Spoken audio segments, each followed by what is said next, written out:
Good morning, students. Today we have to do the exercises of chapter 7, that is conservation of plants and animals. The first question, as you can see, it's of fill in the blanks. First is a place where animals are protected in their natural habitat is called sanctuary. Here, what is the answer, children? Sanctuary. ऐसा place जहाँ पर कि animals अपने natural habitat में protected रहते हैं, that place is called sanctuary. Second is species found only in a particular area. सिर्फ एक पर्टिकुलर एरिया में जो स्पीशीज़ मिलती हैं, such species are called endemic species. Next is migratory birds fly to far away places because of dash changes. कौन से changes होते होंगे जिसकी वजह से माइग्रेटरी बर्ड्स को माइग्रेट करना पड़ता है? The reason is climatic conditions. So these are fill in the blanks. Now we move on to the second question. Second question is about differentiation. इसमें आपको अलग अलग डिफ्रेंसिएशंस पूछे गए हैं. The very first one is wild life sanctuary and biosphere reserve. कि आपको बताना है कि वाइल्ड लाइफ सेंचुरी और बायोस्फीयर रिजर्व में क्या डिफरेंस है. तो वाइल्ड लाइफ सेंचुरी बच्चों, जैसे कि नाम से पता चल रहा है कि यहाँ पर इस एरिया में वाइल्ड एनिमल्स प्रोटेक्ट होते हैं ताकि वो किसी भी एक्सटर्नल डेंजर्स से बचे रहें. जबकि बायोस्फीयर में एक ये लार्ज एरिया है जिसको कि कंजर्वेशन ऑफ बायोडाइवर्सिटी के लिए बनाया जाता है. Then second point, wild life sanctuary एक एडिक्वेट हैबिटेट और प्रोटेक्शन प्रोवाइड करता है वाइल्ड एनिमल्स को. जबकि बायोस्फीयर रिजर्व में ना केवल वाइल्ड एनिमल्स बल्कि प्लांट्स, एनिमल्स, माइक्रो ऑर्गेनिजम्स, इन सबको कंजर्वेशन मिलता है. इसका एग्जाम्पल हम यहाँ देखेंगे Corbett national park, and the example of biosphere reserve is Nilgiri biosphere reserve. Now next is the difference between zoo and wildlife sanctuary. Zoo जो है बच्चों, that is एक artificial constructed facility है. ठीक है, यहाँ पर हम आर्टिफिशियली प्रोटेक्ट करते हैं एनिमल्स को. जबकि वाइल्ड लाइफ सेंचुरी में हम एक्सटर्नल डेंजर से उनके नेचुरल एनवायरनमेंट में हम प्रोटेक्ट करते हैं. तो यहाँ पर हम ज़ू में एक आर्टिफिशियल हैबिटेट प्रोवाइड कर रहे हैं एनिमल्स को, जबकि वाइल्ड लाइफ सेंचुरी में हम नेचुरल हैबिटेट प्रोवाइड कर रहे हैं. Okay children, so this is the difference. Now next is difference between endangered and extinct species. Endangered species क्या होती हैं? The species which are on the verge of extinction. मतलब जो एक्सटिंक्ट हो सकती हैं यदि उन्हें प्रोटेक्ट ना किया जाए. और एक्सटिंक्ट स्पीशीज़ क्या होती हैं? ये ऐसी स्पीशीज़ हैं जो कि ऑलरेडी एक्सटिंक्ट हो चुकी हैं और एग्जिस्ट नहीं करती हैं. ऐसी स्पीशीज़ को हम एक्सटिंक्ट स्पीशीज़ कहते हैं. और एंडेंजर्ड स्पीशीज़ में आप Bengal tiger, blue whale examples हैं. और एक्सटिंक्ट स्पीशीज़ में Caribbean monk seal, great auk, passenger pigeon etcetera. ठीक है, नेक्स्ट जो है फ्लोरा एंड फौना में डिफरेंस है. बेटा ये एक इम्पॉर्टेंट डिफरेंस है. हमने जो पहले वीडियोस आपके साथ शेयर किए हैं उसमें आपको इसके बारे में बताया भी है. आपको याद करने का तरीका भी डिस्कस किया गया है क्योंकि दोनों ही टर्म्स जो हैं वो काफ़ी कन्फ्यूजन से भरी हुई हैं. तो फ्लोरा में आपको कैसे याद करना है बच्चों? फ्लोरा में आपको ऐसे ध्यान रखना है कि फ्लावर जैसे FLOWER स्पेलिंग होती है, ऐसे ही आपको फ्लोरा याद रखना है कि this is about the plant life of a particular area. एक कलेक्टिव नेम है फ्लोरा, इसके लिए एक नाम है. और fauna is the collective name for the animal life from a particular area. और आप इसमें कुछ भी एग्जाम्पल्स दे सकते हैं. फ्लोरा में डिफरेंट एग्जाम्पल हैं और फौना में आप कुछ एनिमल्स के नेम्स लिख सकते हैं अलग अलग बायोस्फीयर रिजर्व में या सेंचुरी में जो पाए जाने वाले एनिमल्स हैं उनके नाम आप लिख सकते हैं. सो this is about question number 2.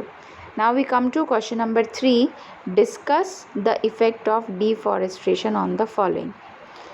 आपको डिफॉरेस्टेशन के इफ़ेक्ट वाइल्ड लाइफ एनिमल्स पर क्या होगा, एनवायरनमेंट पर क्या होगा, विलेजेस, सिटीज़, अर्थ और नेक्स्ट जनरेशन पर वाइल्ड लाइफ डिफॉरेस्टेशन का क्या असर होगा, वो आपको इसमें लिखना है।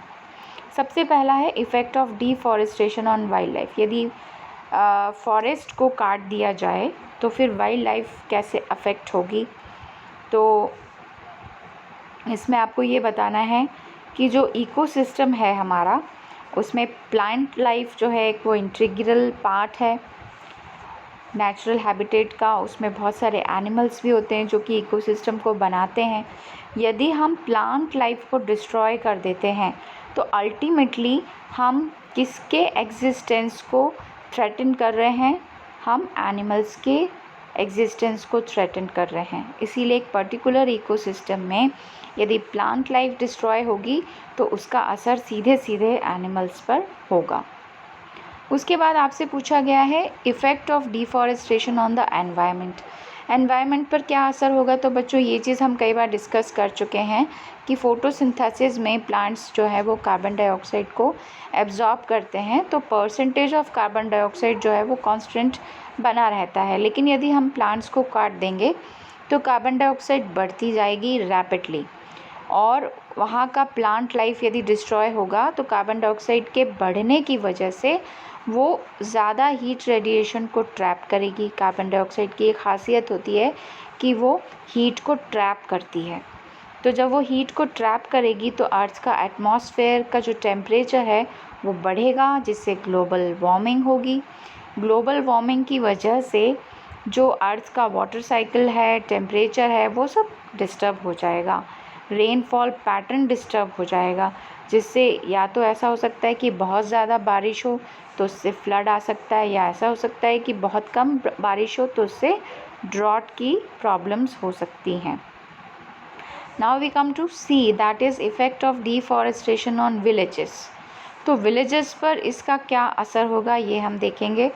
अब आपको पता है कि जो प्लांट्स हैं या ट्रीज़ हैं वो उसकी जो रूट्स होती हैं वो सॉइल को हेल्ड करके रखती है, सॉइल पार्टिकल्स को एक जगह बांध के रखती हैं। अब यदि प्लांट्स ही कट जाएंगे या नहीं रहेंगे तो water flow, high speed wind, इन सब की वजह से टॉप लेयर ऑफ जो सॉइल है दैट विल बी डिस्ट्रॉयड। और वो यदि टॉप लेयर रिमूव हो जाएगी यानी कि सॉइल इरोजन हो जाएगा, तो फिर सॉइल इरोजन की वजह से उसकी फर्टिलिटी कम हो जाएगी, ह्यूमस कम हो जाएगा।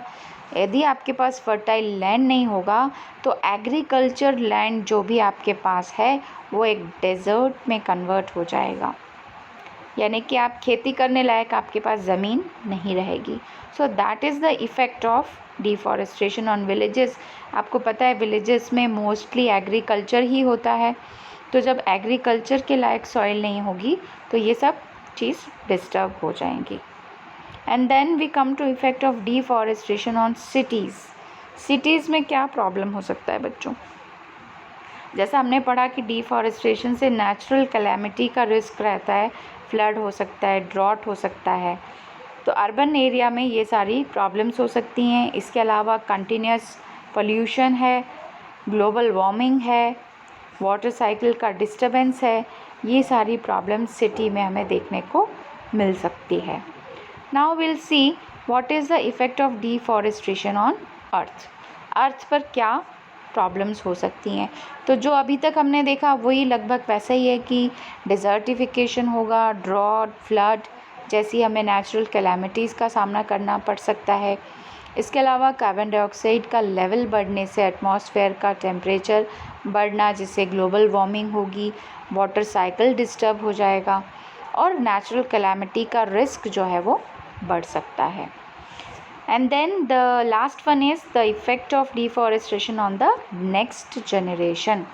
नेक्स्ट जनरेशन पर क्या असर होगा। अभी तक हमने देखा कि डिफॉरेस्टेशन से soil erosion, global warming, desertification, drought, green house effect, flood and बहुत सारी अदर प्रॉब्लम्स हो सकती हैं।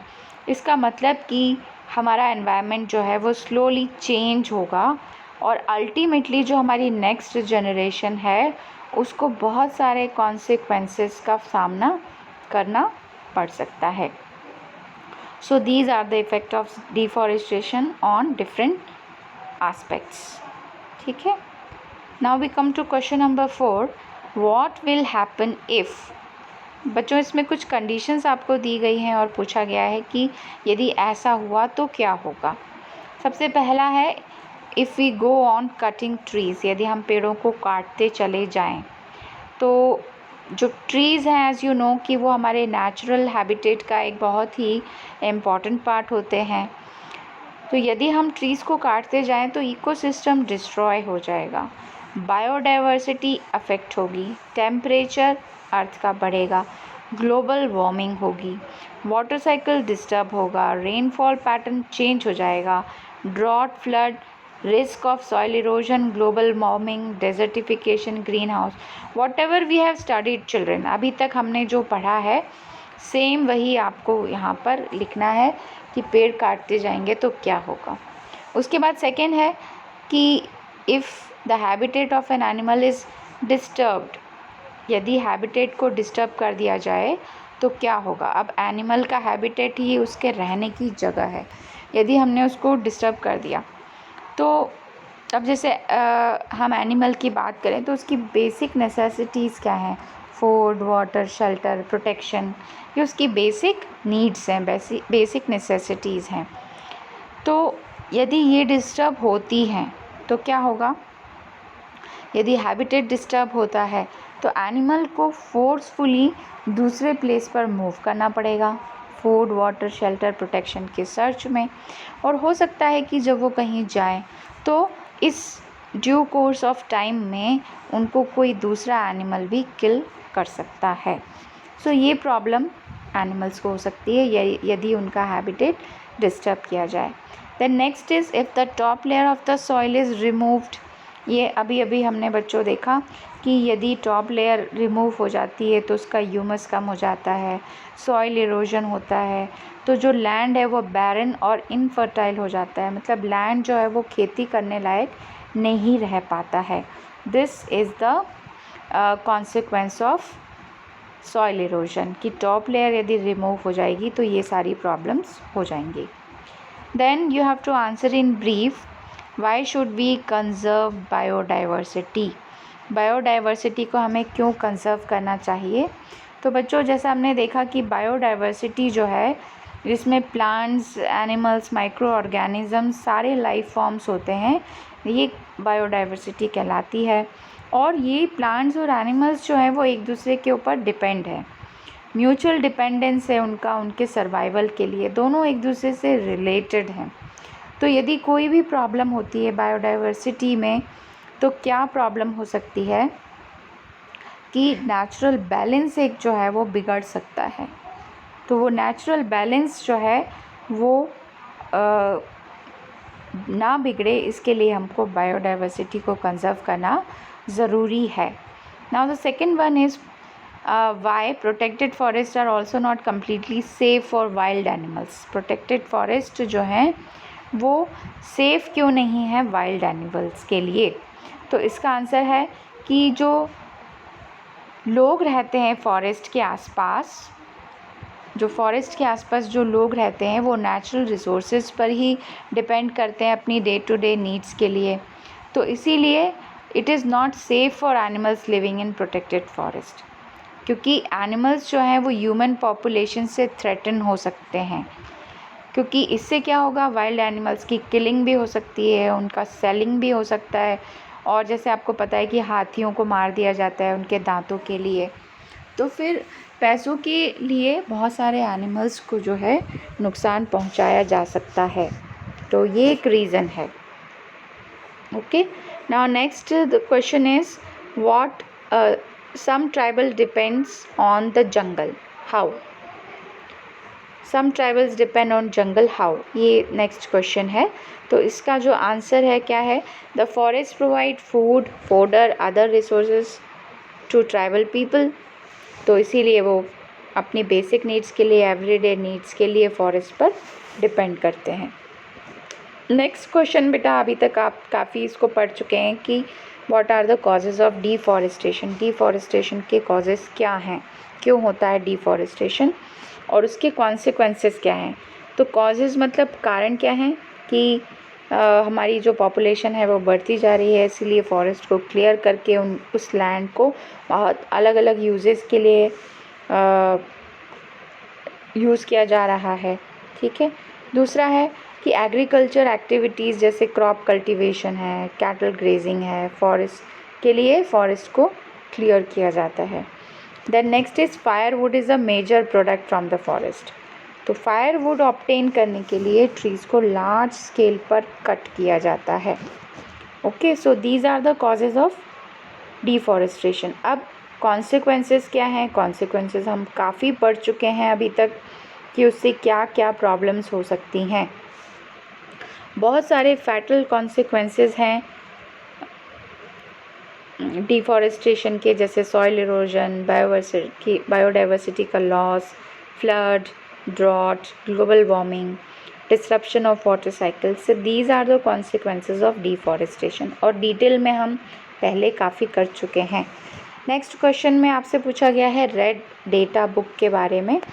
एक्चुअली रेड डेटा बुक जो है बच्चों, वो बेसिकली एक सोर्स बुक है जिससे कि एक international list of plants and animals हमको मिलती है जो कि एंडेंजर्ड स्पीशीज़ हैं या फिर जो वर्ज ऑफ एक्सटिंक्शन पर है, मतलब यदि उन पर ध्यान नहीं दिया गया तो कुछ समय बाद वो एक्सटिंक्ट हो सकती हैं। तो ये जो रेड डेटा बुक है वो ऐसी सोर्स बुक है जो कि एंडेंजर्ड स्पीशीज़ का रिकॉर्ड रखती है, इस रिकॉर्ड को मेंटेन करती है, उसमें नेम्स ऐड करना या रिमूव करना, ये सारे काम रेड डेटा बुक में किए जाते हैं। And then the F, what you understand by term migration. Migration से आप क्या समझते हैं? तो माइग्रेशन बच्चों, हमने बर्ड्स का माइग्रेशन देखा था, the movement of an organism और a group of organism from its natural habitat to another place on a standard basis at a particular time of each and every year is known as migration. Migration एक particular time of year पर होता है। इसमें organism जो है वो migrate करने लगता है दूसरी जगह पर। ये क्यों होता है बच्चों? हो सकता है कि उनके इसमें जो कंडीशंस, क्लाइमेटिक कंडीशंस ऐसी बन गई हैं जो कि उनको प्रॉब्लमेटिक लग रही हैं, तो उसकी वजह से वो एक पर्टिकुलर टाइम में माइग्रेट कर लेते हैं। अब नेक्स्ट है, in order to meet the ever increasing demand in factories and for shelter, trees are being continuously cut. Is it justified to cut trees for such projects? हम क्या कर रहे हैं कि अपनी डिमांड को पूरा करने के लिए ट्रीज़ को काटते जा रहे हैं, तो क्या ये ठीक है? तो इसके लिए जो आंसर है वो